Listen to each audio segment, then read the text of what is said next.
राधे।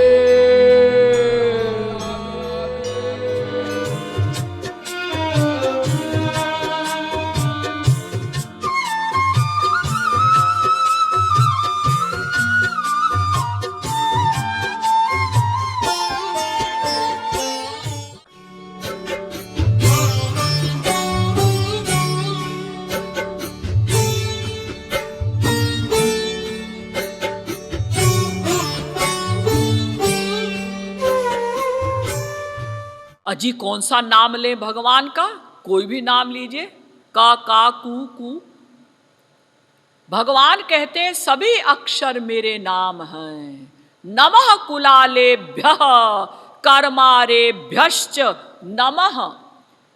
वेद में कहा गया भगवान के लिए कि उस कुम्हार को, उस चमार को नमस्कार है। अर्थात भक्ति इतनी सरल है, इतनी सहज है कि सभी जीव भक्ति कर सकते हैं और हर प्रकार से भगवान की भक्ति की जा सकती है।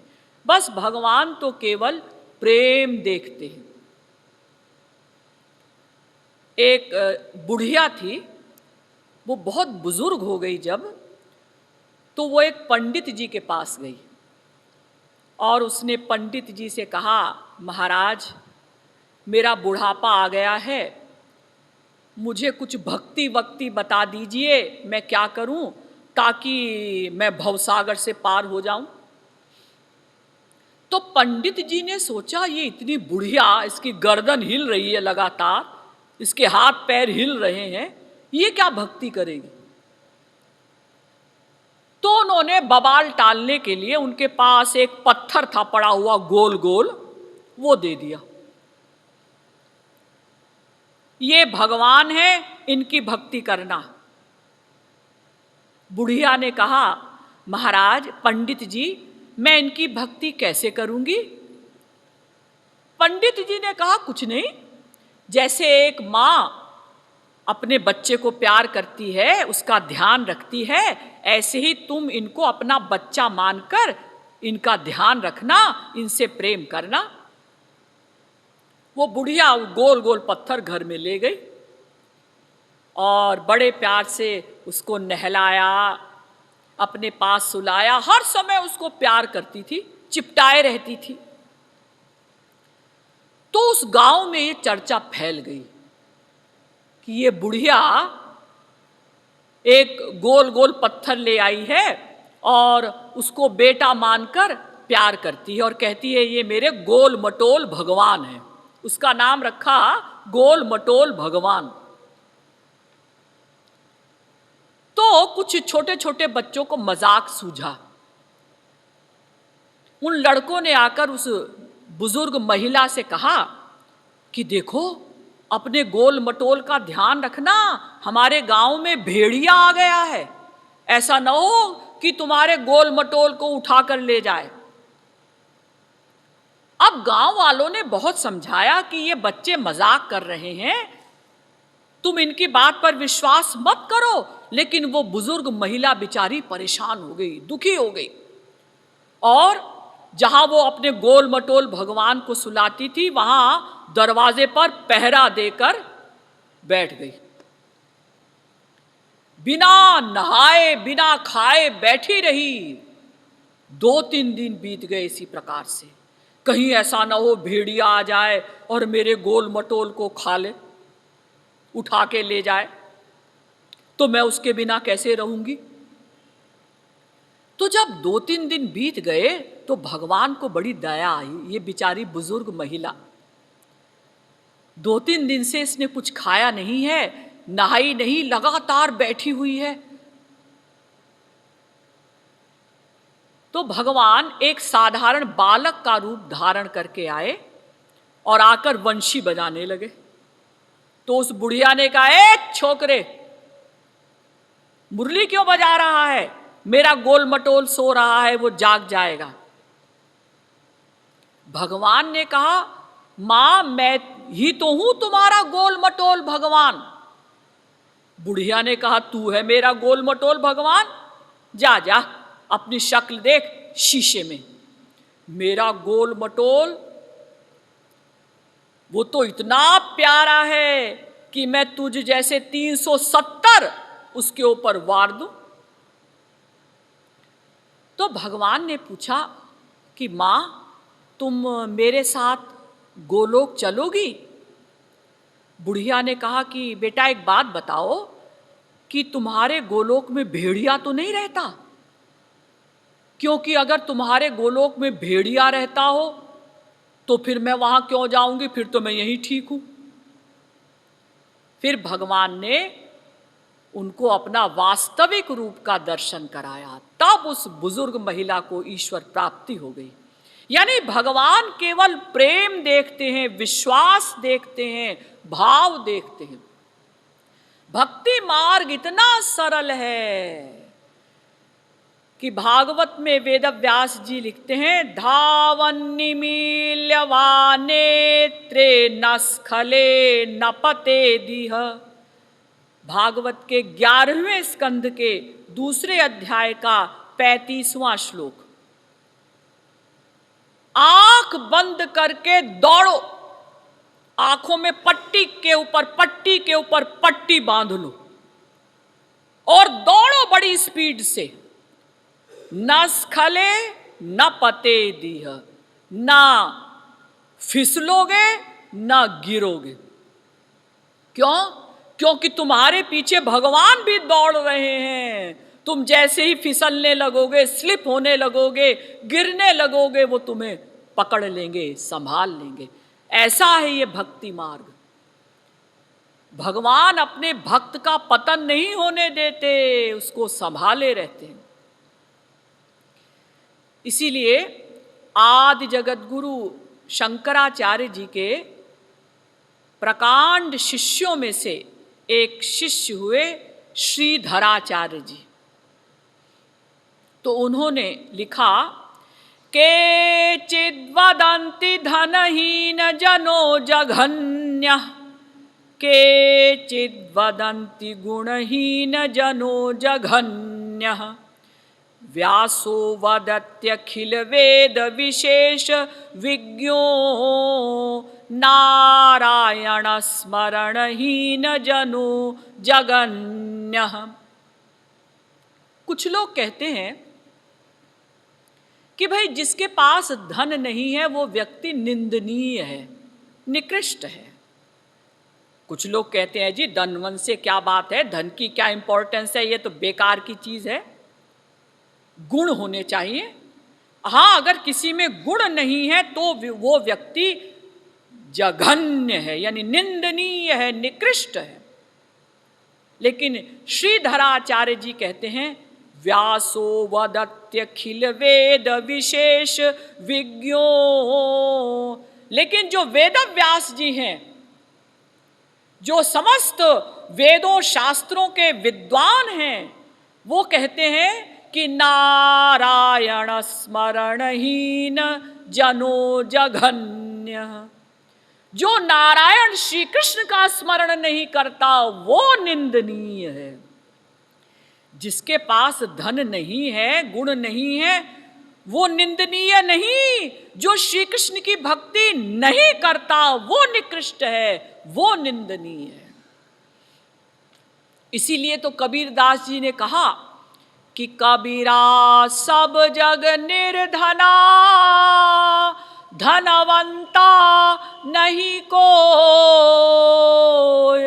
धनवंता सोई जानिए, जाहि प्रेम धन होय, जाहि प्रेम धन होय। सारा संसार गरीब है, वो चाहे खरबपति का बाप ही क्यों न हो। तो फिर अमीर कौन है? बस जिसके पास भगवान के नाम का, भगवान के प्रेम का, भक्ति का धन है, वही वास्तव में वैभवशाली है, वही अमीर है, वही सुखी है। तो देखिए, भक्ति मार्ग ही सर्वश्रेष्ठ मार्ग है। अब प्रश्न उपस्थित होता है कि भक्ति कहते किसको है। देखिए, आप लोगों ने सुना होगा कि कोई सुप्रीम पावर है, भगवान। उनके अनंत नाम हैं, अनंत रूप हैं, अनंत गुण हैं, अनंत संत हैं, अनंत शक्तियां हैं। भगवान की कोई भी चीज लिमिटेड नहीं है। यो वा अनन्तस्य गुणानन्ताननुक्रमिष्यन् सतु बाल बुद्धि। वेदव्यास जी भागवत में लिखते हैं कि जो भगवान के गुणों को या किसी भी चीज को, शक्तियों को गिनना चाहे, वो भोले बालक के समान भोला है, नासमझ है। भगवान की हर चीज अनंत मात्रा की। हरि अनंत, हरि कथा अनंता। इसीलिए वेदों में भगवान का नाम ही पड़ गया अनंत। सत्यम ज्ञानम अनंतम ब्रह्म, तैत्तिरीयोपनिषद, दूसरी वल्ली का 7वां अनुवाक। अनंतश्चात्मा विश्वरूपो ह्यकर्ता त्रयं यदा विन्दते ब्रह्म में तत्। श्वेताश्वतरोपनिषद, पहले अध्याय का 9वां मंत्र। तो देखिए, भगवान की अनंत शक्तियां हैं, लेकिन उनमें 3 शक्तियां प्रमुख हैं। विष्णु शक्ति परा प्रोक्ता क्षेत्रज्ञाख्या तथा परा अविद्या कर्म संज्ञान्या तृतीया शक्तिरिष्यते। वेदव्यास जी विष्णु पुराण में लिखते हैं कि भगवान की 3 शक्तियां प्रमुख हैं। एक तो पराशक्ति, इसी को कहते हैं स्वरूप शक्ति, इसी को कहते हैं योग माया शक्ति। दूसरी है अपरा, जीव शक्ति। और तीसरी है माया शक्ति। तो भगवान की 3 शक्तियां हैं। इसी बात को चैतन्य चरितामृत में भी कहा गया, श्री कृष्णेर अनंत शक्ति ताते 3 प्रधान, चित शक्ति, माया शक्ति, जीव शक्ति नाम। अंतरंगा बहिरंगा तटस्था कही जरे, अंतरंगा स्वरूप शक्ति सवार ऊपरे। भगवान श्री कृष्ण की अनंत शक्तियां हैं, लेकिन उनमें 3 शक्तियां प्रमुख हैं। पहली है चित शक्ति, उसी को कहते हैं स्वरूप शक्ति, उसी को कहते हैं योग माया शक्ति। दूसरी है जीव शक्ति, हम लोग। तो क्या हम भी भगवान की शक्ति हैं? हाँ, इसीलिए तो हम अंश कहलाते हैं, चूंकि हम भगवान की शक्ति हैं। लेकिन हम भगवान की डायरेक्ट शक्ति नहीं, जीव शक्ति विशिष्ट श्री कृष्ण के हम लोग अंश हैं, लेकिन हम भी शक्ति हैं। तो दूसरी हो गई जीव शक्ति हम लोग, और तीसरी है माया शक्ति, जिसका हम लोग अनुभव करते हैं। शक्ल तो है नहीं कि देख लें। तो अनंत शक्तियों में 3 शक्तियां प्रमुख, स्वरूप शक्ति, जीव शक्ति, माया शक्ति। अब ये स्वरूप शक्ति भगवान की अंतरंगा शक्ति कहलाती है, और जीव शक्ति या तटस्थ शक्ति कहलाती है, और माया बहिरंगा शक्ति कहलाती है।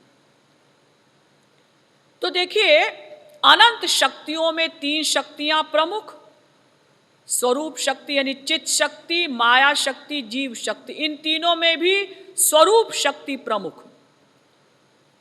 अब ये स्वरूप शक्ति भी 3 प्रकार की, सच्चित आनंदमय कृष्णेर स्वरूप अतएव स्वरूप शक्ति होए तीन रूप आनंदांशे लादिनी सदंशे संधिनी चिदंशे संवित जारे ज्ञान कौरिमानि चैतन्य चरितामृत। यानी अब स्वरूप शक्ति भी तीन प्रकार की, सत चित आनंद। इसीलिए तो भगवान का नाम है ना सच्चिदानंद। अब आनंदांशे लादिनी, भगवान के आनंद अंश से लादिनी शक्ति उत्पन्न होती है, सद अंश से संधिनी और चित अंश से संवित शक्ति उत्पन्न होती है। अब फिर से डिटेल में समझिए। अनंत शक्तियों में तीन शक्तियां प्रमुख, इन तीनों में भी स्वरूप शक्ति प्रमुख। स्वरूप शक्ति में भी सच्चित आनंद में आनंद ब्रह्म प्रमुख और आनंदांशे लादिनी, आनंद अंश से जो लादिनी शक्ति उत्पन्न हुई वो और भी प्रमुख। यानी लादिनी शक्ति क्या है? मक्खन। और लादिनी शक्तेर तार प्रेम नाम, और लादिनी शक्ति रूपी मक्खन का और भी सारभूत तत्व यानी घी है भक्ति। यानी भगवान की सबसे अंतरंगा शक्ति है भक्ति। और ये भक्ति ऐसी शक्ति है भगवान की कि भगवान इस शक्ति के दास हो जाते हैं। जिसको भक्ति मिल जाती है भगवान उसकी दासता करते हैं। अहम भक्त पराधीनो ह्यस्वतंत्र इव द्विज साधुभिर्ग्रस्त हृदयो भक्तैर भक्त जनप्रियः। भागवत के 9वें स्कंध के 4थे अध्याय का 63वां श्लोक। भगवान कहते हैं अहम भक्त पराधीनः,